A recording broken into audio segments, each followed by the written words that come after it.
ଅନୁଭବରେ ଶ୍ରୀ ଜଗନ୍ନାଥ ତା ଲୀଳା ଅଦ୍ଭୁତ। ଲେଖିଛନ୍ତି ଡକ୍ଟର ବିବୁଧ ରଞ୍ଜନ। ଅନୁଭବରେ ଜଗନ୍ନାଥ। ଜଗନ୍ନାଥ ଯେଉଁମାନଙ୍କ ଅନୁଭବରେ ଆସିଛନ୍ତି ବା ଆସୁଥିବେ, ସେହି ସବୁ ଅନୁଭବକୁ ଭାଷାରେ ପ୍ରକାଶ କରିବା ସତରେ ବଡ଼ ଅସମ୍ଭବ କାର୍ଯ୍ୟ। ତାହା ଆଦୌ ସମ୍ଭବ ନୁହେଁ। ଅନୁଭବ ହିଁ ଅନୁଭବ।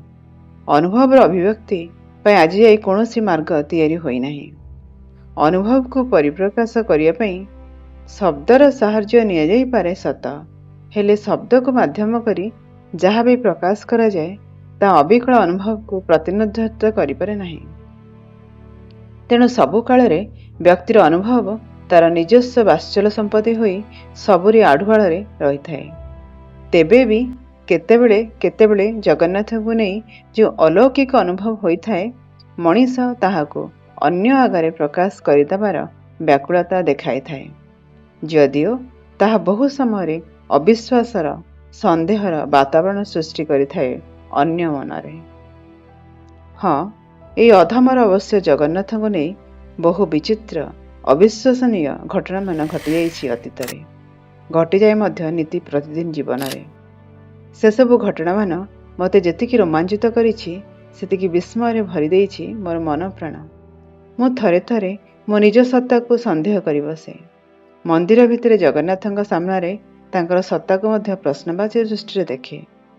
ମନ ଭିତରେ ତାଙ୍କୁ ପ୍ରଶ୍ନ ପଚାରେ, ଏଇ ଯେଉଁ ଲୀଳା ତୁମେ ମୋତେ ଦେଖାଇଲ, ତାହା କ'ଣ ସତ? ସହସା ଉତ୍ତର ଫେରିଯାଏ, ତୋ ପାଇଁ ମୁଁ ଅଛି, ତୋ ପାଖାପାଖି ଅଛି, ତୋତେ କେତେଥର ମୁଁ କହିବି। ଜଗନ୍ନାଥଙ୍କୁ କେହି ମାତା, ପିତା, ବନ୍ଧୁ, ମାଲିକ, ପ୍ରେମିକ ଇତ୍ୟାଦି ଦୃଷ୍ଟିରେ ଦେଖିଥାନ୍ତି ଏବଂ ସେ ଅନୁସାରେ ସମ୍ବୋଧନ କରିଥାନ୍ତି। ମୁଁ ପ୍ରଥମରୁ କହି ରଖେ, ଜଗନ୍ନାଥଙ୍କୁ ମୁଁ ମୋର ଅନ୍ତରଙ୍ଗ ସାଙ୍ଗଟିଏ ଭଳି ଦେଖିଥାଏ। ବାସ୍ତବରେ ସେ ମୋର ସାଙ୍ଗ। ତାକୁ ମୁଁ ତୁ, ତା, ଜୁ ବୋଲି ସମ୍ବୋଧନ କରିଥାଏ। ଆଉ ଆମେ ଦୁହେଁ ପରସ୍ପର କେତେ ଗଭୀର ଭାବରେ ଭଲ ପାଉ, ତାହା କାହାରି ଆଗରେ ପ୍ରକାଶ କରିବାର ଆଦୌ ଆବଶ୍ୟକତା ନାହିଁ। ତା ମୋ ଭିତର କଥା। ମୁଁ ପୁଣି ଥରେ କହି ରଖିଛି, ଏତେ ଭଲ ପାଇବା ସତ୍ତ୍ୱେ ତା ମନ୍ଦିରକୁ ମୁଁ ପ୍ରାୟତଃ ଯାଏ ନାହିଁ ବା ଯିବାକୁ ଇଚ୍ଛା ହୁଏ ନାହିଁ। ମନ୍ଦିର ଭିତରେ 22 ପାହାଚ ଚଢ଼ି ତା ପାଖକୁ ଯିବାକୁ ମୋତେ ବଡ଼ କଷ୍ଟ ଲାଗେ। ମୋ ବଡ଼ ଭାଇ ଅଧ୍ୟାପକ ବିଶ୍ୱରଞ୍ଜନ ମଙ୍ଗଳବାର ଦିନ ତ ନିଶ୍ଚୟ ତା ଛଡ଼ା ପୁରୀରେ ଥିବାବେଳେ ଅନ୍ୟାନ୍ୟ ବହୁ ସମୟରେ ମନ୍ଦିର ଯାଇ ଥାଆନ୍ତି। ମୋ ଭାଇଙ୍କୁ ମୋ ସ୍କୁଟରରେ ବସାଇ ମନ୍ଦିର ଯାଇ ନେବି, ଅଥଚ ମନ୍ଦିର ବାହାରେ ଭାଇଙ୍କ ଚପଲକୁ ଜଗି ସ୍କୁଟର ପାଖରେ ଛିଡ଼ା ହୋଇ ଭାଇ ମନ୍ଦିର ଭିତରୁ ଫେରିବା ଯାଏ ବାହାରେ ଅପେକ୍ଷା କରି ରହି ପଛକେ ତାଙ୍କ ସହ ମନ୍ଦିର ଭିତରକୁ ଯିବାକୁ ଇଚ୍ଛା ହୁଏ ନାହିଁ। ଏପରିକି ଆଜି ଯାଏ ମୋ ଜୀବନରେ ମନ୍ଦିର ଭିତରେ ଯାଇ କାଳିଆର କୌଣସି ସ୍ୱତନ୍ତ୍ର ବେଶ ମୁଁ ଦେଖି ନାହିଁ। ଏହା ହିଁ ହେଉଛି ବାହ୍ୟ ଦୃଷ୍ଟିରେ ମୋର କାଳିଆ ସହିତ ସମ୍ପର୍କର ତୀବ୍ର ବିରୋଧାଭାସ। ତା ଅର୍ଥ ମୁଁ କ'ଣ କେବେ ମନ୍ଦିରକୁ ଯାଏ ନାହିଁ? ଯାଏ। ସେତେବେଳେ ଯାଏ ଯେତେବେଳେ ଯେଉଁଦିନ ସେ ମୋତେ ଡାକେ। ଆଉ ସେ ଏମିତି ବଦମାସ ଯେ ତା ଡାକିବାର ସମୟ କିଛି ନଥାଏ। ତା ଇଚ୍ଛା କେତେବେଳେ ବଡ଼ି ଭୋରୁ ତ, କେବେ କେବେ ଉଦୁତିଆ ଦିନ ଦ୍ୱିପହରରେ, କେବେ କେବେ ରାତି 9ଟା 10ଟା ବେଳେ। ଏମିତି ବି ହୋଇଛି ମୁଁ ସନ୍ଧ୍ୟାବେଳେ ମନ୍ଦିର ପାଖ ଯାଏଁ ଯାଇଛି, ବୁଲାବୁଲି କରି ଖୁବ୍ କ୍ଳାନ୍ତ ହୋଇ ସ୍କୁଟରରେ ଘରକୁ ଫେରୁଛି। ଘର ପାଖାପାଖି ହୋଇଥିଲେ ବି ହଠାତ୍ ସେ ଡାକିବ, ନିନୁ ଆ, ଏଇ ସାଙ୍ଗେ ସାଙ୍ଗେ ତୁ ମୋ ପାଖକୁ ଆ। ମୋତେ ଅଗତ୍ୟା ସ୍କୁଟର ବୁଲେଇ ଫେରିବାକୁ ପଡ଼ିଲା। ମନ୍ଦିର ଯାଇଛି, ତାକୁ ଦେଖା କରିଛି, ଆଉ ସାଧାରଣତଃ ସେ ନ ଡାକିଲେ ମୁଁ ଯାଏ ନାହିଁ। ଦିନକର କଥା, ମୁଁ ବ୍ୟାଙ୍କରୁ ଘରକୁ ଫେରି ଆସି ପ୍ୟାଣ୍ଟ ସାର୍ଟ କାଢ଼ି ବାଲକୋନି ଉପରେ ଖଟ ଉପରେ ବସି ହାୱା ଖାଉଛି, ହଠାତ୍ କାଳିଆ ଡାକିଲା। ସେତେବେଳକୁ ସମୟ ଦିନ 2ଟା। ମୁଁ ଟିକେ ଆଶ୍ଚର୍ଯ୍ୟ ହେଲି। ହଠାତ୍ ଦିନ ଦ୍ୱିପ୍ରହରରେ ସେ ମୋତେ କାହିଁକି ଡାକୁଛି? ଯଦି ଡାକିବାର ଥିଲା ପ୍ୟାଣ୍ଟ ସାର୍ଟ ବଦଳିବା ପୂର୍ବରୁ ମୋତେ ଡାକିନଥାନ୍ତା? ନାଇଁ, ଯେହେତୁ ମୋ ବ୍ୟାଙ୍କଟା ମନ୍ଦିର ପାଖରେ ହେଲେ ଆଉ ଟିକେ ଆଗରୁ ଡାକିଥିଲେ ବ୍ୟାଙ୍କ ପାଖରୁ ପଳାଇ ଯାଇଥାନ୍ତି। ଏମିତି ଭାବିଲି ସିନା, କିନ୍ତୁ କରିବି କ'ଣ? କାଳିଆ ଡାକୁଛି ଅଥଚ ମୁଁ ଯିବି ନାହିଁ?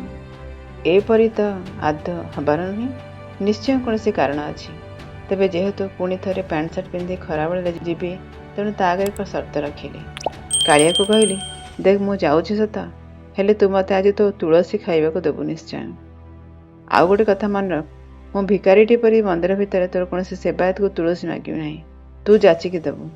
ବାସ୍, ତାପରେ ମନ୍ଦିର ଭିତରୁ ବାହାରି ଗଲି। ମନ୍ଦିର ଭିତରେ ଗଲାବେଳେ ମୋତେ ଲାଗିଲା ମନ୍ଦିରଟା ସେତେବେଳେ କେବଳ ଖାଁ ଖାଁ ଲାଗୁଥାଏ। ବାହାରଟା ଯାତ୍ରା ଦର୍ଶନାର୍ଥୀ ଆଦୌ ନଥାନ୍ତି କହିଲେ ଚଳେ। କାଳିଆ ମନ୍ଦିର ଭିତରକୁ ଗଲି।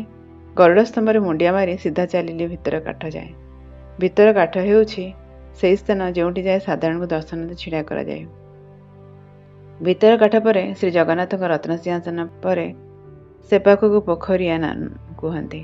ଭିତର କାଠ ପାଖରେ ପହଞ୍ଚି କାଳିଆକୁ ଦର୍ଶନ କରି ଆଶ୍ଚର୍ଯ୍ୟ ହେଲେ। ତିନି ଠାକୁର ସମ୍ପୂର୍ଣ୍ଣ ନିଜସ୍ୱ। କାହାରି ଦେହରେ କୌଣସି ଲୁଗା ନଥାଏ ଏବଂ ଜୀବନରେ ପ୍ରଥମ ଥର ପାଇଁ ଠାକୁରଙ୍କୁ ବିନା ଲୁଗାରେ ୟା ତ ସାଧାରଣ ଲଙ୍ଗଳା ମଣିଷ ପରି ଅଦ୍ଭୁତ ଏକ ପରିବେଶରେ ଦେଖିଛି। ହଠାତ୍ ଠାକୁର ଏତେ ଛୋଟ ଛୋଟ ଦେଖାଯାଉଥାନ୍ତି ଯେ ନିଜ ଆଖିକୁ ବିଶ୍ୱାସ କରିପାରିଲେ ନାହିଁ। ଅବିକଳ ଦଶାବତାର ବାମନ ରୂପ ଭଳି। ମୋ ମନରେ ଅନେକ ଦିନ ହଉ ଇଚ୍ଛା ଥାଏ ତିନି ଠାକୁରଙ୍କୁ ବିନା ଇଲେକ୍ଟ୍ରିସିଟି ଆଲୁଅରେ ଦେଖିବା ପାଇଁ। ଆଲୁଅରେ କାଳିଆକୁ ଦେଖିବା ଆଉ ବିନା ଆଲୁଅରେ କାଳିଆକୁ ଦେଖିବା ଆନନ୍ଦ ଅନୁଭବ ପୁରାପୁରି ନିଆରା। ଯେହେତୁ ପିଲାବେଳୁ ଯେତେବେଳେ ମନ୍ଦିର ଭିତରକୁ ଇଲେକ୍ଟ୍ରିସିଆନ୍ ଯାଇନଥିଲା, ଖାଲି ଦୀପ ଆଲୁଅରେ ମନ୍ଦିର ଭିତରଟା ବୁଲିବା, କାଳିଆକୁ ଦେଖିବାର ସେ ସଜା ମୁଁ ବହୁ ବର୍ଷ ଧରି ପାଇଛି। ମୋର ସବୁବେଳେ ଇଚ୍ଛା ହୁଏ ଅବିକଳ ସେମିତି ଅନ୍ଧାରରେ ଦେଖିବା ପାଇଁ, କିନ୍ତୁ ତାହା ଆଜିକାଲି ସମ୍ଭବ ହୁଏ ନାହିଁ।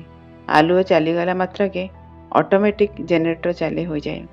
ତେବେ ସେଦିନ ହଠାତ୍ ଇଲେକ୍ଟ୍ରିକ୍ ଆଲୁଅ ଚାଲିଗଲା। ସେ ମୋତେ ଆଶ୍ଚର୍ଯ୍ୟଚକିତ କରି ଜେନେରେଟର ମଧ୍ୟ ଚାଲେ ନାହିଁ। ମୋର ବହୁଦିନ ଆଶା ପୂରଣ ହେଲା। ଛାଇ ଛାଇଆ ଅନ୍ଧାର ଭିତରେ କାଳିଆ ସତେ ଯେମିତି ମୋତେ ମୁରୁକି ମୁରୁକି ହସୁଥାଏ। କେତେ ସମୟ ଧରି ମୁଁ ଛିଡ଼ା ହୋଇ ଏତେ ପାଖରୁ କାଳିଆକୁ ଦେଖିଥିଲି ତାହା ମୁଁ ଜାଣେ ନାହିଁ।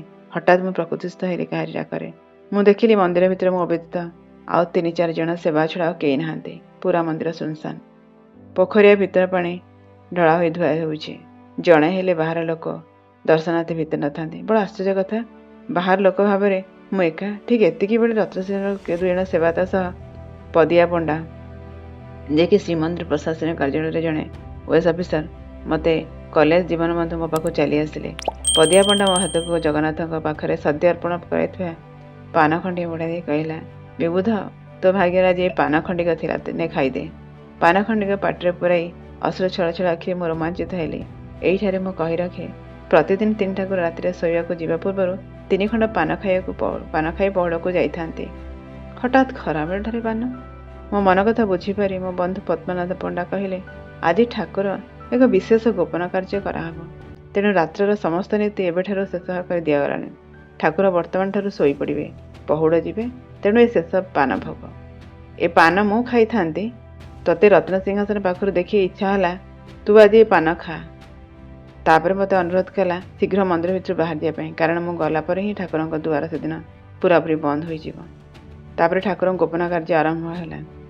ଅଗତ୍ୟା ଶେଷଥର ପାଇଁ ଆଖି ପୁରେଇ ପେଟ ପୁରେଇ କାଳିଆକୁ ଦେଖି ନେଇ ତାକୁ କହିଲି, ମୋର ସର୍ତ୍ତ କିନ୍ତୁ ତୋର କଥା ଥିଲା ତୁ ଆଜି ମୋତେ ତୁଳସୀ ଦେବୁ ବୋଲି।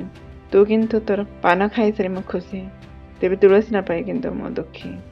ଏହା କହିଦେଇ ସେ ଭିତର କାଠ ପାଖରୁ ବାହାରକୁ ଯିବା ପାଇଁ ସେଇ ବାଟ ଦେଇ ବାହାରକୁ ବାହାରି ଆସିଛି। ସେ ପାହାଚ ବାଟ ଦେଇ ବାହାରକୁ ଆସିଲେ ସିଧା ପଡ଼ିବ ମୁକ୍ତି ମଣ୍ଡପ। ସେଇଠାରୁ ଡାହାଣ ପଟକୁ ଗଲେ ବିମଳାଙ୍କ ମନ୍ଦିର, ବାଁ ପଟେ କଳ୍ପବଟ। ଭାବିଲି ମନ୍ଦିରକୁ ଆସିଛି ଯେତେବେଳେ ବିମଳାଙ୍କୁ ଟିକେ ଦେଖା କରିଦେଇ ଯିବି। ମୋ ପାଇଁ ସେତେବେଳକୁ ଆହୁରି ଏକ ଅଲୌକ ଅବିଶ୍ୱାସ ଘଟଣା ଅପେକ୍ଷା କରିଥିଲା। ମୁଁ ଜାଣନ୍ତି କେମିତି କାଳିଆର ଲୀଳା ବୁଝିବାକୁ ଏ ଛାର ମଣିଷ ବା କେତେ। ମୁଁ ବିମଳା ମନ୍ଦିର ପାଖକୁ ଯିବା ପାଇଁ ଡାହାଣ ପଟକୁ ମାତ୍ର କେହି ହାତ ଯାଇଛି। ପଛରେ ମୋତେ କେହି ଜଣେ ଡାକୁଥିବା ଶୁଣି ପଛକୁ ବୁଲି ପଡ଼ିଲି। ଦେଖିଲି ମୋ ସାମ୍ନାରେ ଧଳା ପରପର ଧୋତି ଆଉ ଧଳା ଯାଇପାରି ଜଣେ ବୟସ୍କ ସମ୍ରାଟ ଶ୍ରେଣୀ ବଙ୍ଗଳା ଭଦ୍ରକ, ତାଙ୍କର 2 ହାତ ପପୁଲି ମେଞ୍ଚା ଧରି ମୋତେ ପଛରୁ ଡାକି କହିଲେ, ବଙ୍ଗାଳୀ ଦାଦା ଜଗନ୍ନାଥଙ୍କୁ ତୁଳସୀ ପାଇକରି ଯାଆନ୍ତୁ। ତାଙ୍କର ଏଇ ପଦକ କଥାରେ ମୋର ପାଦ ତଳ ମୁଣ୍ଡ କେମିତି କରେଣ୍ଟ ସହିତ ଖେଳିଗଲା। ମୁଁ ମୋ କାନକୁ ବିଶ୍ୱାସ କରିପାରିଲାନି। ମୁଁ ତ ପାହାଚରେ ଓହ୍ଲାଇଲା ବେଳେ ଏ ଭଦ୍ରଲୋକ ନଥିଲେ। ତାଛଡ଼ା ମୁଁ ତ ଅପରିଚିତ।